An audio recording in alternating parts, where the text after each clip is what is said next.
Hello guys, welcome to our channel Education Hub. आज हम पढ़ने वाले हैं chapter number 2 of class 12th chemistry. The topics that we will cover in this video are solubility, some important terminologies, factors affecting solubility of a solid solute in a liquid solvent.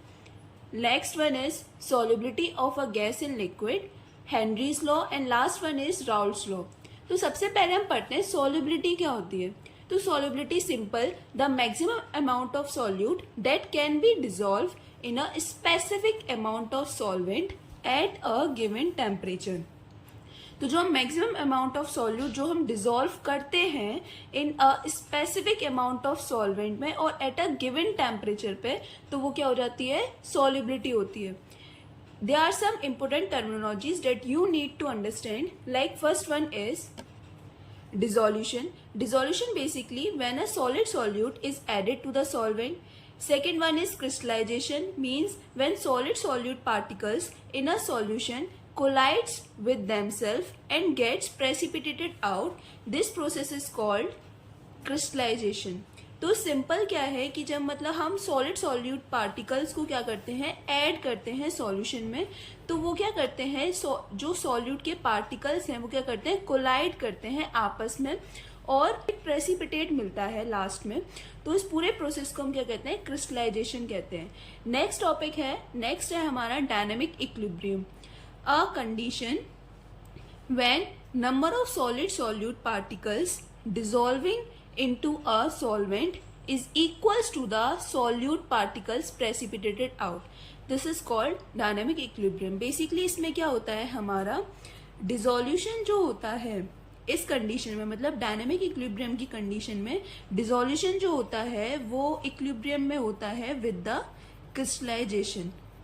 ठीक है, this is called dynamic equilibrium. Next है हमारा saturated solution, that is the process of dissolution continues until the solution attains a maximum concentration. Such solution in which no further solute can be dissolved at a same temperature and pressure. मतलब वो solution जिसमें हम further solute को dissolve नहीं कर सकते at a same temperature and same pressure पर, उस तरीके की सॉल्यूशन को हम क्या कहते हैं, सैचुरेटेड सॉल्यूशन। नेक्स्ट है हमारा unsaturated solution, such solution in which further solute can be dissolve at a same temperature and pressure, जिसमें हम और अमाउंट ऑफ सॉल्यूट डिसॉल्व कर सकते हैं उसे हम क्या कहते हैं, अनसैचुरेटेड, और जिसमें हम और सॉल्यूट डिसॉल्व नहीं कर सकते हैं उसे हम कहते हैं सैचुरेटेड सॉल्यूशन।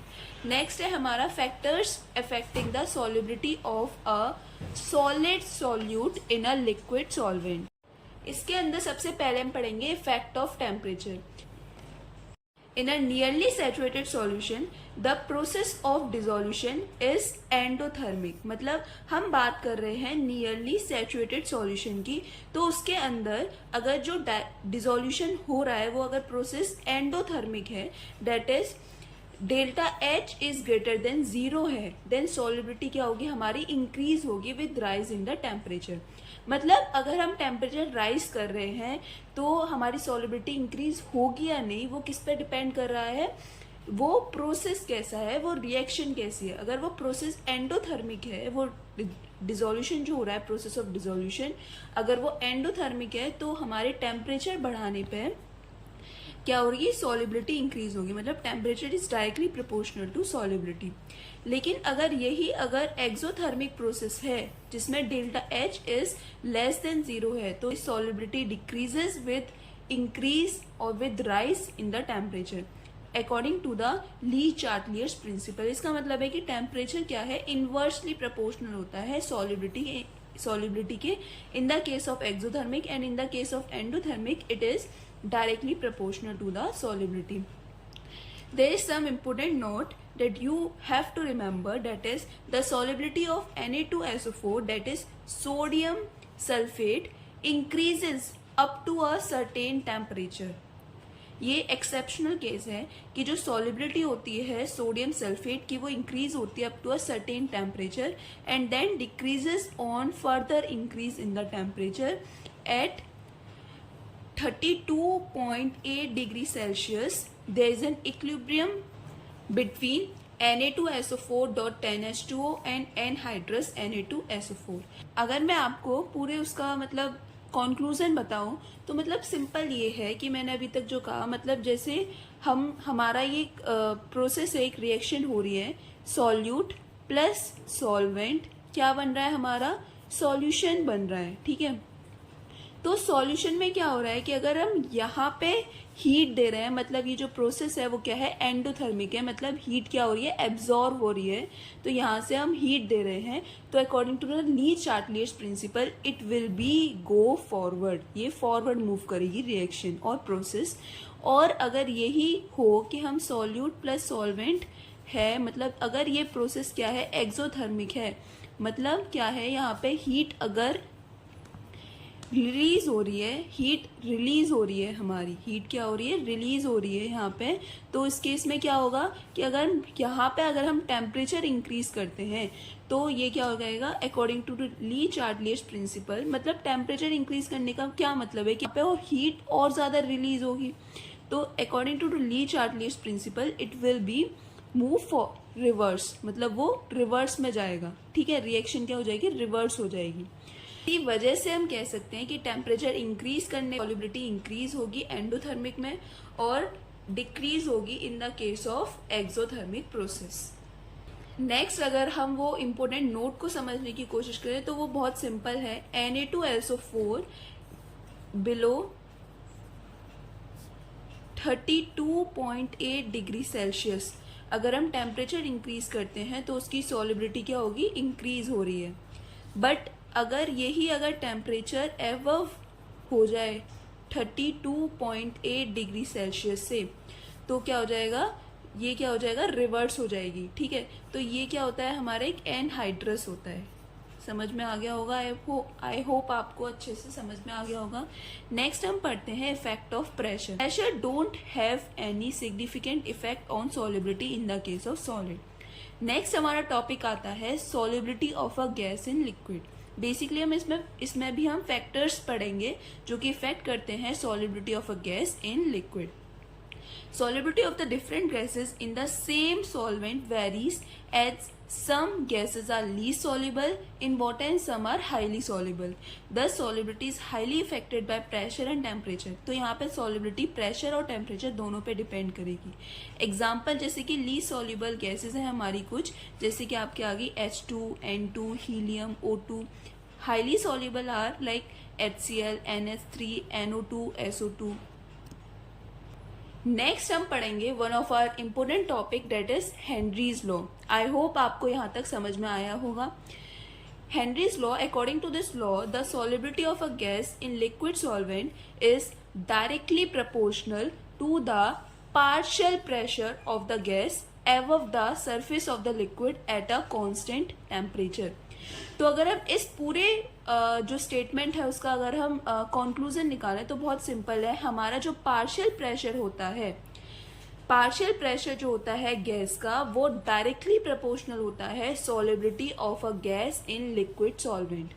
ठीक है, तो अगर हम इस प्रोपोर्शनलिटी साइन को हटाते हैं तो इसकी जगह पे हम क्या यहाँ पे लगा सकते हैं, KH, that is Henrys constant.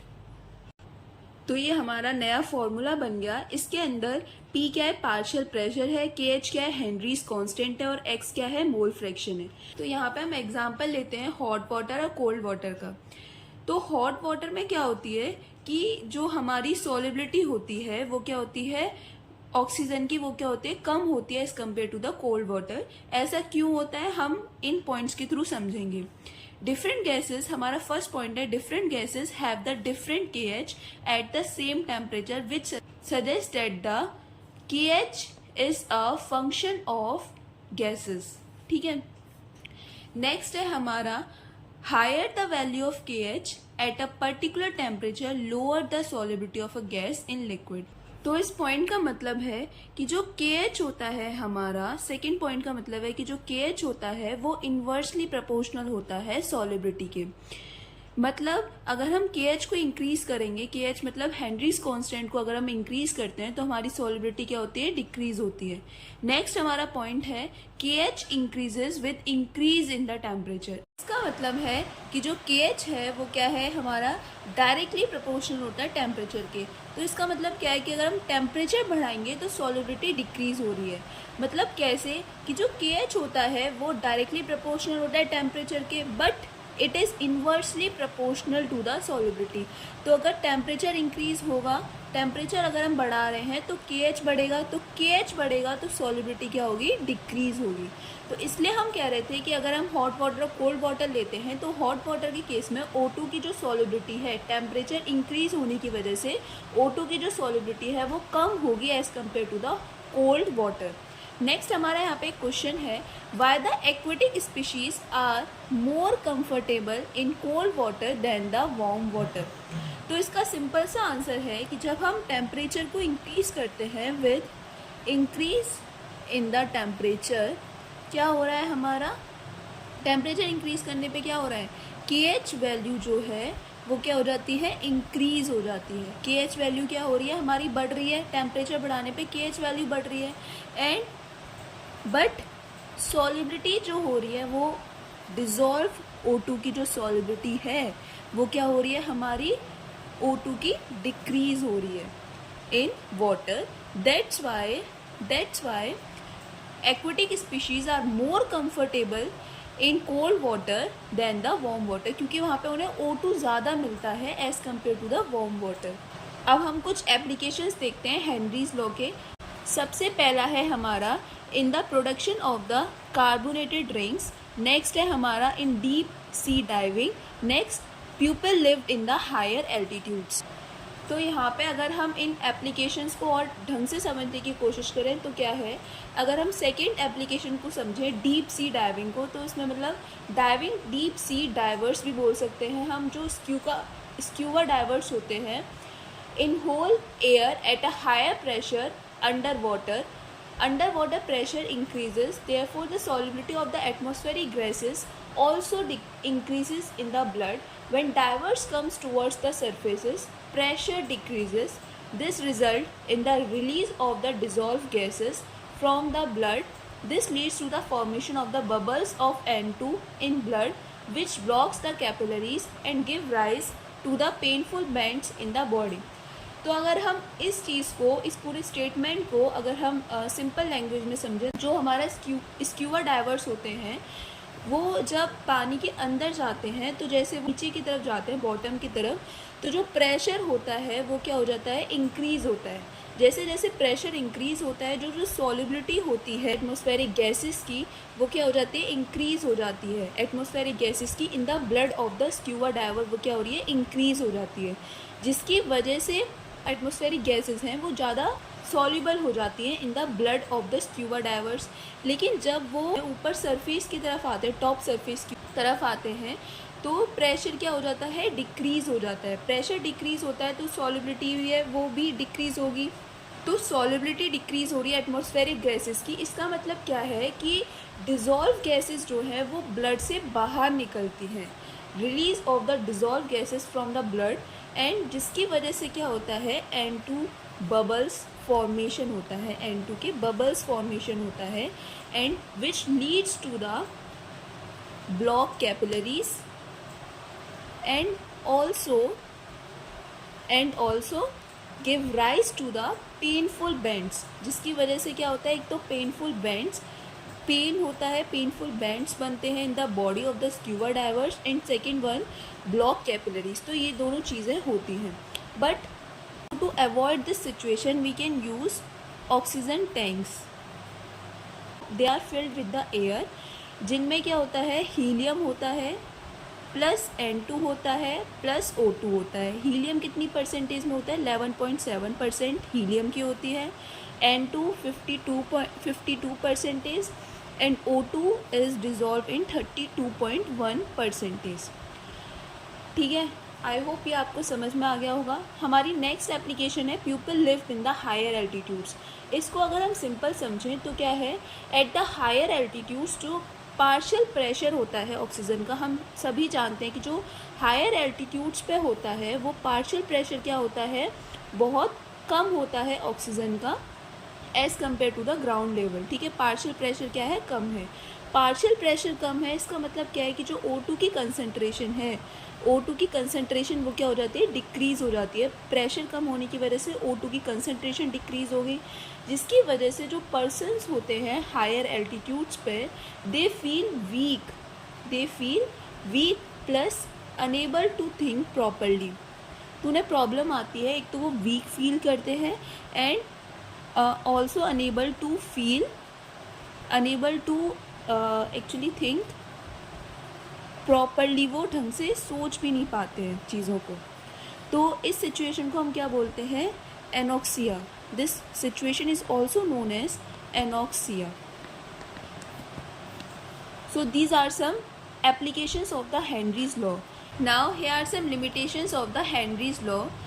This law is applicable only when, कभी applicable होगा, first one is the gas should not go under any chemical change. Second one, the gas should not undergo association and dissociation in the solution. Last one is the pressure of the gas is not so too high and the temperature isn't too low. तो ये तीन क्या है, limitations हैं, मतलब इन तीन conditions पर, ये अगर तीन कंडीशंस होंगी तभी हमारा हेनरी लॉ एप्लीकेबल होगा, वरना नहीं होगा। नेक्स्ट आता है हमारा इस वीडियो का last topic, that is Raoult's law. According to the Raoult's law we can say at a given temperature for a solution of volatile liquids, the partial vapor pressure of each component of the solution is directly proportional to its mole fraction in the solution, that is P is directly proportional to X। और अगर हम यहाँ पे एक example की तरह समझते हैं, let A and B are two volatile liquids। volatile मतलब जो नॉर्मल टेम्परेचर पे क्या हो जाते हैं, ईजिली एवापोरेट हो जाते हैं और ट्रांसफॉर्म हो जाते हैं इनटू अ वेपर फॉर्म। ठीक है, तो मोल फ्रैक्शन क्या है ए का, let it be XA and the mole fraction of the B let it be XB। Mole fraction क्या होता है, हमने अपनी पिछली वीडियो में कवर किया था। If you want then you can go through that first part of the chapter 12 of chemistry. So the let the partial vapour pressure of the A is PA and the partial vapor pressure of B is let PB। तो अगर हम इस फॉर्मूले को use करें तो इसका मतलब क्या होगा कि जो हमारा PA है, इस स्टेटमेंट को यूज़ करके हम बता रहे हैं कि जो PA है वो डायरेक्टली प्रोपोर्शनल होता है XA के, and here it is PB is directly proportional to the XB। Simple. यहाँ पे P क्या है, पार्शियल प्रेशर, और X क्या है, मोल फ्रैक्शन। यहाँ पे क्या हो जाएगा, ये PA will be equals to PA naught XA and PB will be equals to PB naught XB। and here are PA क्या है यहाँ पे, vapour pressure of pure liquid, vapour pressure of pure liquid A and PB same vapour pressure of pure liquid B। ठीक है, तो ये हमारे formulas आ गए। नेक्स्ट हमारा है according to the Dalton's law, P total equals to PA plus PB। मतलब जो टोटल प्रेशर होता है वो इंडिविजुअल जो हमारे लिक्विड्स हैं, वॉलेटाइल लिक्विड्स हैं, उनके पार्शियल प्रेशर के सम के इक्वल होता है। ठीक है, हमारा एक लास्ट यहाँ पे एक one of the important topic है, that is the Raoult's law का ही केस है, मतलब ये a special case of Henry's law. So according to Raoult's law हमने क्या निकाला था, PA इक्वल्स टू क्या होता है हमारा, PA नॉट XA, अभी हमने जस्ट देखा है। According to the Henry's law P equals to क्या होता है, KH/X। तो हम इन दोनों इक्वेशन से क्या कह सकते हैं कि दोनों क्या है, आइडेंटिकल हैं। दोनों इक्वेशंस क्या है, आइडेंटिकल हैं। तो हम क्या कह सकते हैं, दोनों लॉज आइडेंटिकल है if KH will be equals to PA naught. अगर ये दोनों इक्वल हो जाएं कांस्टेंट टर्म्स, तो ये दोनों जो हमारी इक्वेशन है वो क्या हो जाएंगे, आइडेंटिकल हो जाएंगे। इसका मतलब है कि जो हमारा राउल्स लॉ है, it is a special case when it is a special case of the Henry's law when KH equals to PA naught. तो अगर हम ग्राफिकली राउल्स लॉ को रिप्रेजेंट करें, अगर हम ग्राफिकली इसको देखें तो बहुत ईजी है। यहाँ पे हमारा सिंपल हम इस तरीके का बनाएंगे, तो यहाँ पे इस तरीके से हम इसको रिप्रेजेंट कर सकते हैं graphically. XA equals to 1 and XB equals to 0। यहाँ पे XA equals to 0 and XB equals to 1। यहाँ पे आ जाएगा आपका vapour pressure and here it is mole fraction. तो ये आप जानते हो ये क्या है, vapour pressure of pure liquid B and it is, ये क्या है हमारा vapour pressure of pure liquid A। ठीक है, आई होप आपको यहाँ तक सब कुछ क्लियर हो गया होगा। And that's all for today. Thank you for watching this video. Please like, share, subscribe to our channel. Thank you.